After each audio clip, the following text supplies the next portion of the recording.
Okay, so if we have a look at these two atoms here, we want to compare them. So here we have lithium and here we have sodium. Now, if we take lithium, its atomic number is 3, which I've written up here. So that means it's the third element on the periodic table. Now, that means that it has 3 protons. 3 protons. If we look at lithium, lithium is the 11th element on the periodic table. That means that it has 11 protons. Protons carry a positive charge. Okay, so they carry a positive charge. Now, also what this means as well is that lithium has 3 electrons. And electrons carry a negative charge. And the same with sodium. Sodium has 11 electrons. And again, electrons carry a negative charge. We know that the proteins are contained within the nucleus of the atom. So we can draw a structure like this, and we have this. So this is going to have a +3 charge in the middle, and sodium then will have a +11 charges. Now, if we take then the electrons, we can arrange the electrons, let's say, outside of the nucleus. So sodium has 3 electrons. So 2 of them will be in this first energy level, and then the other one will be in the outside energy level, like so. So we don't need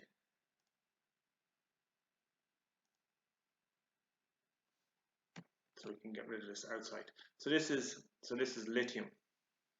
This is what it looks like if we're just to arrange the electrons. If we take sodium then, on the other hand, it has 11 electrons. So it's going to have 2 here on this inner shell. It'll have 8 on this outside shell.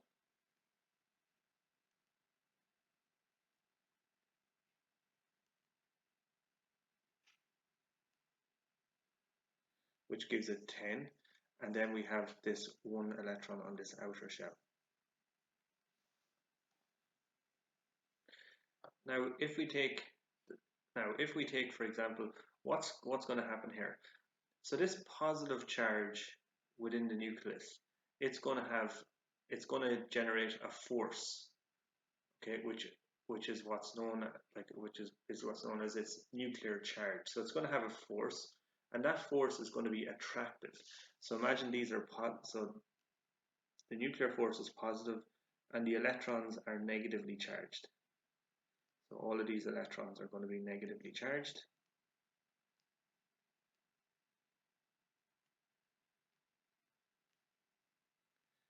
Including this outside electron.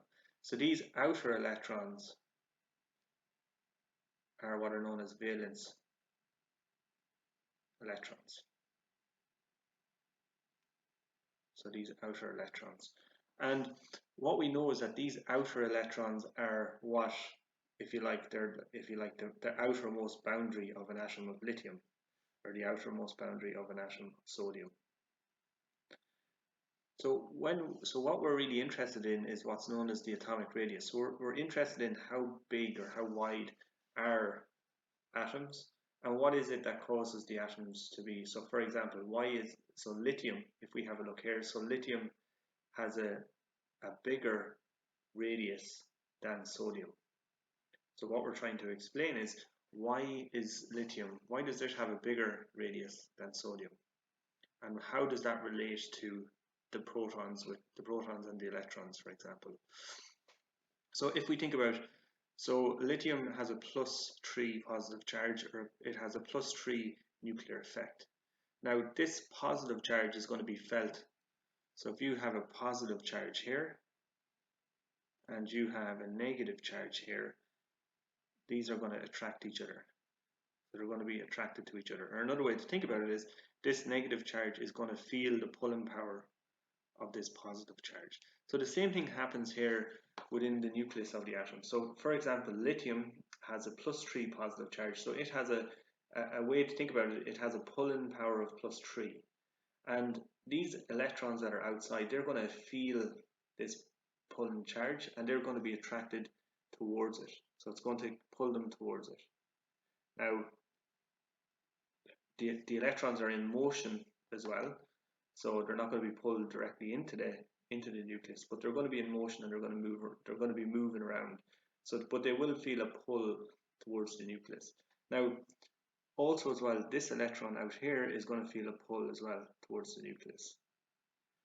The same here. So, for example, sodium has a much bigger pulling power. It has a plus 11 pulling power because it has 11 positive charges which come from the protons. So it's going to exert a pulling power on all of its electrons that are outside of its nucleus. And it's also going to have a pulling power on this outer electron. Now, what we're interested in is like the pulling effect that's happening on the outer electron, because that's what determines.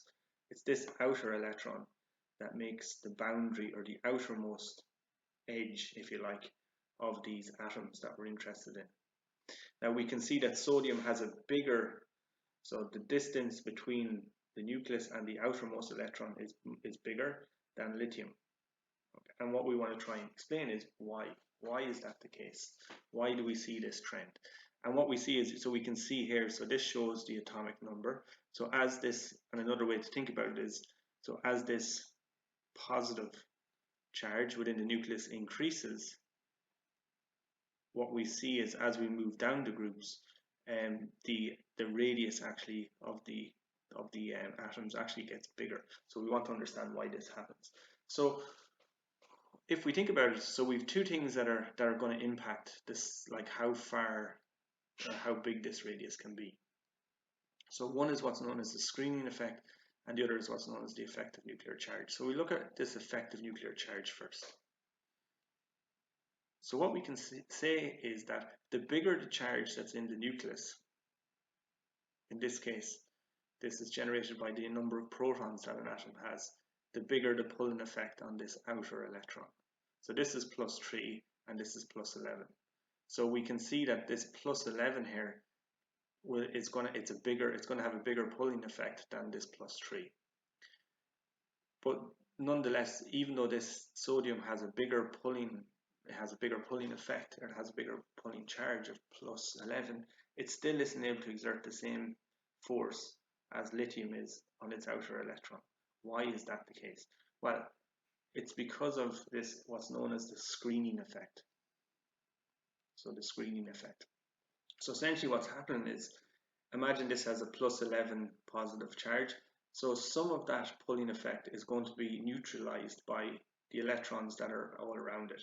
So for example, this pulling effect that this nucleus is generating, it's going to be absorbed by these two electrons, and it's also going to be absorbed by all of these electrons. And then whatever's left over, that's what this electron out here is going to feel. So as a result of that, because there's much more, let's say, electrons between this inner energy, this inner plus 11 positive charge, and this outer valence electron, which is negatively charged, because there's so many negative charges in between it, in between these two, what happens is the pulling effect gets dampened down. And as a result of that, this electron out here isn't going to feel the effects of this positive charge in here as strongly. In comparison to this, like, it's a smaller positive charge, but you have much less electrons in between it. And as a result of that, this here is going to really feel this positive charge pulling it in towards it.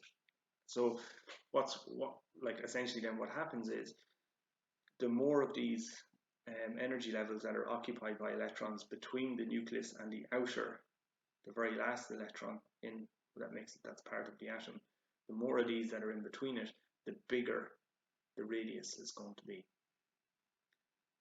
And the less, let's say, occupied orbitals that are between the outer electron and the nucleus, the smaller the radius is going to be. So as you move down the periodic table, as you move down a group, what happens is you are getting more and more protons, but also as well you're getting more and more layers or orbits that are being packed full of electrons between the outer electron and the inner nucleus. So as a result of that, what you actually get is you get a bigger radius. The radius, it's like the size of the atom actually increases. because as you go down, you get more of these rings that are full of electrons. So you'll get more and more of them as you move down the group, as you move down a group. Now, what we want to think about then is what happens when you move across a period. So this is when you're moving vertically down a group. As you move down, the radius gets bigger. It gets bigger because you get more of these orbitals that are full of electrons, and you also get reduced effective nuclear pulling effect on the outer electrons because the outer electrons are shielded by all of these inner electrons. Now, what happens when we actually move across a group? So if we take, for example, when we move, for example, from sodium and we move across to the right over to chlorine, well, what we can see is that the size or the radius dramatically reduces as well. So what we want to understand is, why is this the case? Well, if we think about it again, if we look at this structure here, so chlorine, it's the 17th element on the periodic table. That means it has 17 protons, and it has a plus 17 charge within its nucleus. Its electrons are going to be distributed as such. So you're going to have 2 here in this inner shell. Then you're going to have 8 out here.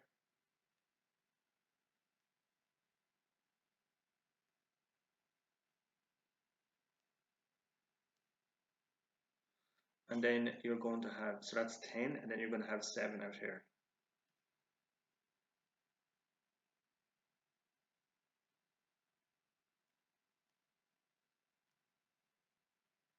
Now, what's going to happen is, again, this is a positive charge. It's going to exert a pulling effect on these negatively charged electrons all around it. Now, what we're interested in is the pulling effect it has on the outer electrons, because these outer electrons are what determine the radius of the atom, the distance from the nucleus out to the very outermost electron, out to the very outermost electron. So what we want to think is, like, what's the difference if we compare the two of these? So we can see that sodium is actually has a bigger radius than chlorine, actually quite a more significant radius. But why is that the case? Well, what we can see is that if we look at the screening effect, so the screening effect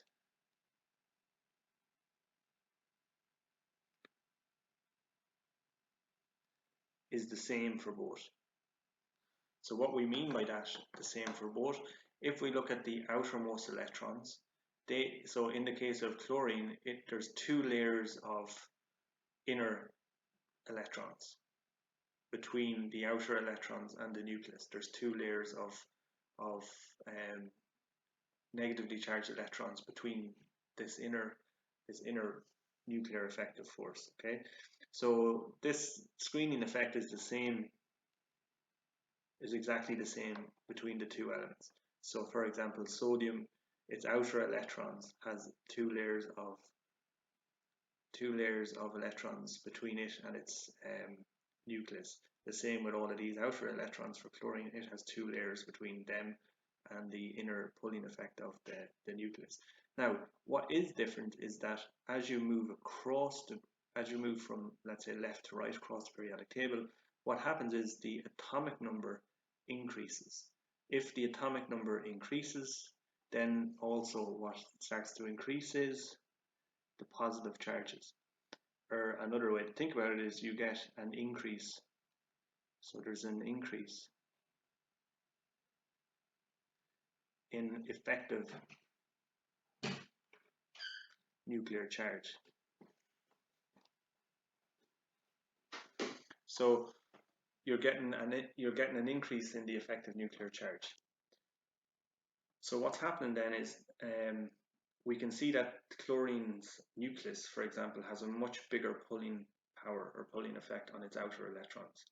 It has a plus 17 pulling effect. Whereas if we take sodium, on the other hand, it's a plus 11, so it's not as big of a pulling effect as chlorine has. The screening effect from the layers of electrons between the outer electron and the nucleus is the same for both. So what's the difference? Well, when the screening effect is the same, the atoms that have a bigger pulling effect from their nucleus in the middle, they're going to have much smaller radiuses because of this.